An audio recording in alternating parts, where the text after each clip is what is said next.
Sunday ആയതുകൊണ്ട് തന്നെ അമ്പലത്തിൽ പോകാന്ന് വെച്ചിട്ട് ഞങ്ങൾ ഇറങ്ങാൻ കേട്ടോ. അപ്പം നമ്മുടെ ഇപ്പോൾ ജുഗറും ഇല്ല, കാരണം ഇന്നലെ അച്ഛനമ്മയും വന്നപ്പോൾ അവൻ അവരുടെ ഒപ്പം എൻ്റെ വീട്ടിലേക്ക് പോയിരിക്കുകയാണ് കേട്ടോ. അപ്പം ഞാനും ലിജിഷാനും കൂടിയിട്ടാണ് അമ്പലത്തിൽ പോണത്. അപ്പോൾ നമ്മളിപ്പോൾ പോണത് തറവാട്ട് അമ്പലത്തേക്കാണ് കേട്ടോ.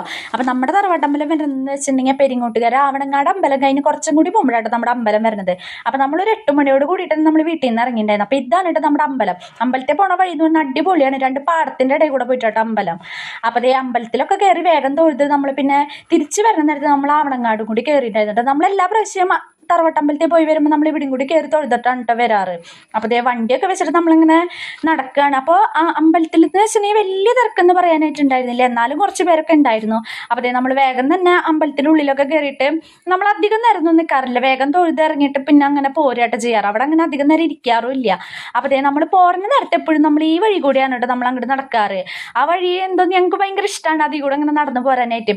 അമ്പലം ഓൾറെഡി നമുക്ക് കാണാനായിട്ട് അടിപൊളിയാണ്, അതേപോലെ തന്നെ അവിടുത്തെ സ്ഥലങ്ങളും സൂപ്പറാണ് കേട്ടോ. അപ്പോൾ അതേ ഞങ്ങളുടെ നിഴലൊക്കെ കണ്ടു എന്ന് പറഞ്ഞിട്ട് ഞാൻ അങ്ങനെ വീഡിയോ എടുക്കുകയാണ്. പിന്നെ നമ്മൾ നേരെ വണ്ടി എടുത്ത് നമ്മൾ തിരിച്ചു പോരാട്ടോ ചെയ്തത്. അപ്പോൾ തിരിച്ചു പോരുമ്പോൾ ഒരു ട്വിസ്റ്റും കാര്യങ്ങളൊക്കെ ഉണ്ട് കേട്ടോ. അപ്പോൾ ആ ട്വിസ്റ്റ് ഞാൻ പാർട്ട് 2 ആയിട്ട് ഇടുന്നതായിരിക്കും. അപ്പോൾ എല്ലാവരും പാർട്ട് 2 പോയി കാണണേ.